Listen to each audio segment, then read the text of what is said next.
안녕하세요. 돈테크맨 강동훈 에디터입니다. 요즘 주변에 이런 분들 많이 계시죠? 와, 야, 나 코인 해서 한 달도 안 됐는데 2배 벌었어. 야, 장난하냐? 나 와이프 몰래 하다 쫓겨날 뻔했는데? 비트코인 가격이 촬영일 기준 7천만 원을 돌파하며 역사상 최고치를 계속 경신하고 있고, 이제는 내 주위에서도 코인 투자자를 흔하게 볼 수 있습니다. 오늘 주제는 누군가에게는 엄청난 수익률을, 또 누군가에게는 엄청난 손실을 선물하며 우리 일상으로 다가온 비트코인입니다. 이미 투자하고 계신가요? 왜 투자하시나요? 왜 투자하고 싶으세요? 단순히 주위에서 수익률을 봤다고 해서 가상화폐를 시작하신 분이라면 이번 영상이 큰 도움이 되실 거예요. 오늘은 비트코인이 뭔지, 우리는 이게 뭐라고 우리가 울고 웃는지 알아보겠습니다. 먼저 비트코인이 뭔지는 알고 투자해야겠죠? 흔히 가상화폐라고 부르지만 익명성이 보장되어서 암호화폐라고도 합니다. 최근에는 각국 정부가 가상자산이라고 분류하기도 했는데요. 저는 그냥 친숙하게 비트코인이라고 부를게요. 비트코인은 실물이 없는 가상의 공간에서 존재하기 때문에 온라인으로만 거래된다는 특징이 있습니다. 비트코인은 교환 가치가 있는 디지털 화폐의 일종인데요. 디지털 금이라고 부르기도 하고 투자 자산의 한 종류로 활용하고 있습니다. 과연 비트코인은 어떤 디지털 화폐인지, 여기에 사용되는 블록체인이라는 기술은 무엇인지 알고 투자하는 분은 과연 몇 분이나 될까요? 비트코인을 이해하기 전에 우리는 디지털 화폐와 블록체인에 대해서 알고 넘어가야 됩니다. 디지털 화폐는 이미 일상에서 많이 쓰고 있어요. 삼성페이, 카카오페이, 네이버페이 등과 같이 현금 없이 결제하는 것을 디지털 화폐 중에 한 종류인 전자화폐라고 합니다. 디지털 화폐는 그림처럼 전자화폐, 암호화폐, 중앙은행 디지털 화폐인 CBDC를 모두 포함한 광범위한 개념입니다. 그중 오늘 다루는 내용은 비트코인, 이더리움, 리플, 에이다 등과 같은 암호화폐인데요. 디지털 화폐는 실물 없이 전자적인 방식으로 화폐의 역할을 대신하는 개념이라고 할 수 있어요. 다음으로 블록체인이란 디지털 화폐의 거래 내역을 기록하기 위해서 개발한 분산형 장부 기록 시스템입니다. 기존 거래 시스템은 중앙 집중형이었다면 블록체인은 모든 사용자 간의 거래 장부를 실시간으로 공유하는 분산형입니다. 거래하려면 계약서를 작성을 해야 되잖아요. 블록체인은 간단히 말해서 계약서를 작성할 때 모든 사용자가 실시간으로 거래 내역을 기록하고 공유하는 시스템이죠. 기존 방식은 계약서가 타당한지 확인하기 위해서 기관의 장 혹은 책임자가 도장을 꽝 찍어주고 거래하는 방식이었는데요. 블록체인 방식은 계약서 작성 후에 불특정 다수의 검토자 중에 절반 이상이 맞다 이렇게 확인을 하면은 거래가 성립되는 방식입니다. 그리고 거래된 계약서에 이전에 거래했던 계약서랑 간인을 찍어서 연결을 하고 참가자들은 이 모든 기록을 공유합니다. 이 거래 단위를 블록이라고 하는데, 블록을 서로 연결을 했다고 해서 블록체인이라고 합니다. 코인을 채굴한다는 거 들어보셨죠? 계약서를 블록이라고 하고 간인 찍는 것을 채굴에 비유할 수가 있어요. 우리가 일을 하면 돈을 벌잖아요. 계약서에 간인을 찍는 일을 하면 우리가 일해서 돈을 버는 것처럼 일정량의 암호화폐를 보상받을 수 있습니다. 암호화폐는 가치를 담은 교환수단 역할을 하는데 누가 거래를 했는지 누가 검토를 했는지 알 길은 없어요. 그렇기 때문에 블록체인은 탈중앙화, 보안성, 투명성, 확장성이라는 큰 장점이 있는데요. 다만 거래가 많아지면 많아질수록 기록도 많아지기 때문에 시스템의 과부하가 생겨서 속도가 매우 느려집니다. 실시간 교환이 이루어져야 되는 현재 화폐로서 기능은 다소 부적합한 상황입니다. 근데 화폐로서 기능도 못하는 비트코인에 왜 투자를 할까요? 전통적인 투자 자산이랑 비교 한번 해볼게요. 주식은 회사의 지분을 갖기 위해서, 채권은 안전한 이자 수익을 위해서, 금은 현금에 대한 안전자산으로, 부동산은 시세 차익이나 월세 수입을 위한 등 나름의 이유가 있습니다. 주식, 채권, 펀드, 선물, 옵션 등 기존 금융 투자 자산은 현재 화폐 시스템에 최적화돼서 움직이고 있는데요. 생활하기 위해 필수적인 것이 돈이죠. 돈은 현금이라고도 하고 무언가를 교환할 수 있는 가치를 갖습니다. 또 현금은 아닌데 현금과 비슷하게 교환 가치를 갖는 것은 뭐가 있을까요? 바로 금이 있죠. 현금이나 금은 전 세계적으로 가치를 인정받고 있어서 어딜 가든지 흔히 사용할 수 있습니다.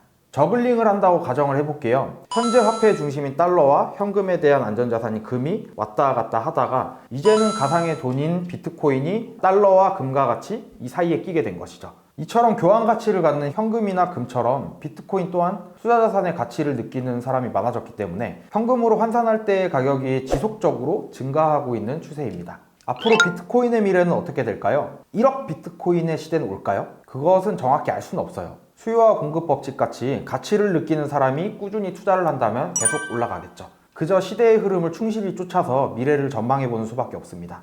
하지만 기이한 수익률 변동성과 보안 문제, 각국 정부의 규제 문제가 있는 것은 여전히 풀어야 할 숙제입니다. 투자하려면 이 정도는 알아야겠죠? 그렇다면 이제 어떻게 거래하는지 알아볼게요. 이전 영상인 주식과 유사한 방식이지만 방법은 더욱 쉽습니다. 먼저 빗썸이나 업비트, 코인원 등 증권사 역할을 하는 거래소를 선택하고 회원가입을 한 뒤에 거래소에서 지정한 은행 계좌로만 입출금을 할 수 있기 때문에 해당 은행 계좌가 없다면 신규로 계좌를 개설해야 됩니다. 지정은행 계좌까지 모두 준비되었다면 현금 입금을 하고 증권사 MTS처럼 생긴 거래창에서 관심 있는 코인을 구매하기만 하면 됩니다. 그런데 비트코인만 있는 줄 알았는데 엄청 많죠. 비트코인은 가장 처음 탄생한 암호화폐라서 전 세계 기축통화인 달러랑 같은 느낌이에요. 비트코인을 제외한 나머지 코인을 알트코인이라고 합니다. 편의상 암호화폐 전부를 가장 유명한 비트코인이라고 부르는 것뿐이죠. 비트코인은 주식과 달리 1주, 5주, 10주 단위로 거래되는 것이 아니라 소수점 8자리 단위까지 거래할 수 있기 때문에 매우 소액으로도 거래할 수가 있어요. 1000만분의 1 단위까지 거래를 가능하기 때문에 입금했던 현금 1원도 남기지 않고 모두 살 수 있습니다. 거래 시장은 크게 KRW 마켓, BTC 마켓이 있는데 간혹 거래소가 자체적으로 만든 코인으로 환산을 해서 운영하는 마켓도 있습니다. 복잡해 보일 수 있는데 KRW 마켓은 입금했던 원화 그대로 거래를 하는 거고요. BTC 마켓은 입금했던 원화로 비트코인을 구매하고 구매한 비트코인으로 다른 코인을 재구매하는 마켓이에요. BTC 마켓을 클릭해보면 전부 0.000 몇이라고 표현되어 있는데 0.00001 BTC라면 1 비트코인의 10만분의 1 가격이라는 의미입니다. 1 비트코인이 7천만 원일 경우에 10만 분의 1인 700원의 가치를 갖는다는 뜻입니다. 때문에 비트코인 가격이 변하면 BTC 시장의 모든 알트코인 가격은 변동이 없어도 원화 기준 가치는 변하게 됩니다.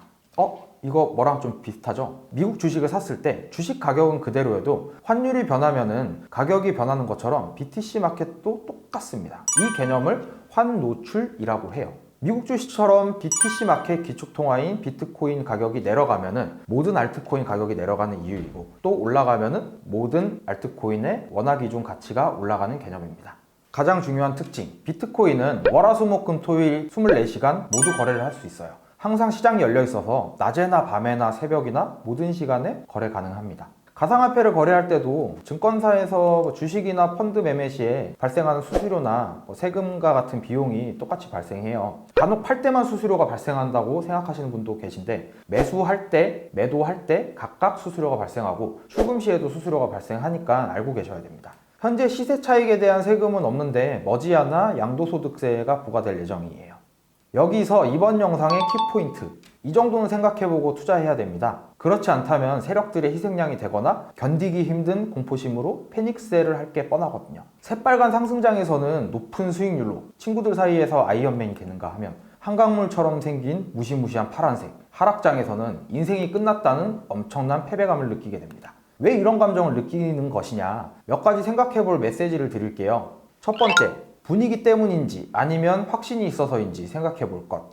주식과 마찬가지인 사회적인 분위기 때문에 막연하게 나도 해봐야지 이런 생각으로 투자를 하는 건지 아니면 앞으로 공식적인 디지털 자산으로서 자리매김할 수 있다는 확신이 있는지 꼭 생각해 봐야 됩니다. 사회적인 분위기 때문이라면 결국 하루에도 수십 %의 변동성을 가진 투기성 자산, 이 코인의 시세 차익을 현금으로 전환을 해서 돈을 벌 목적이 99.9%예요. 절대적으로 안정적이지 않은 자산이기 때문에 원칙이 있어야 됩니다. 두 번째, 현재 내 생활이 충분한지 앞으로 문제가 없을지 가늠해봐야 됩니다. 네, 이건 뭐냐고요? 생활하기 위해서는 일정량의 현금 흐름이 필요한데요. 미래자산으로 가치가 충분해도 아주 긴 세월 동안 만들어진 지금 화폐 시스템이 단숨에 변하진 않아요. 결국 내 생활 유지에 필요한 건 지금의 돈인 원화나 달러, 즉 현금입니다. 현재 현금 흐름을 유지하는 차원에서 앞으로 근시일간 내 삶의 계획에 문제가 있는지, 목돈이 필요한 일은 없는지 판단해 봐야 됩니다. 지금 내 현금 흐름조차 모른다면 정말 큰일 나도록 위험한 상태라고 생각하셔야 돼요.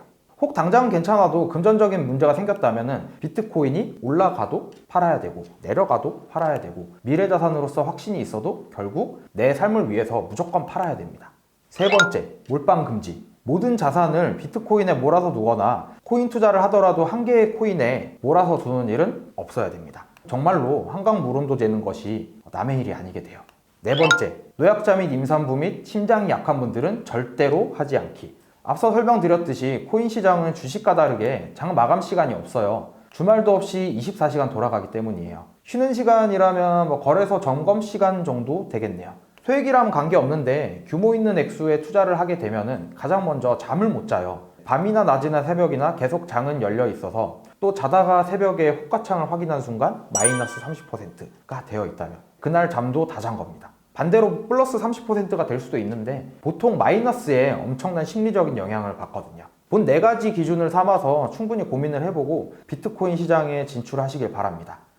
네, 아직도 비트코인 투자 안 하시나요? 아직 안 하셨다면 꼭 고민해보세요. 오르락 내리락 큰 변동성과 더불어서 언제든지 참여할 수 있는 거래 시간 등 매력적인 투자처라고 생각을 해요. 하지만 그와 동시에 이면에 존재하는 내 욕심과 통제력을 시험대 위에 올리게 될 수도 있습니다. 네, 여기까지 정리하면서 여러분의 안정적인 투자를 기원드리겠습니다. 돈테크맨 강동훈 에디터였고요. 이제 좋아요와 구독은 필수. 더 좋은 영상으로 찾아뵙겠습니다. 빠이.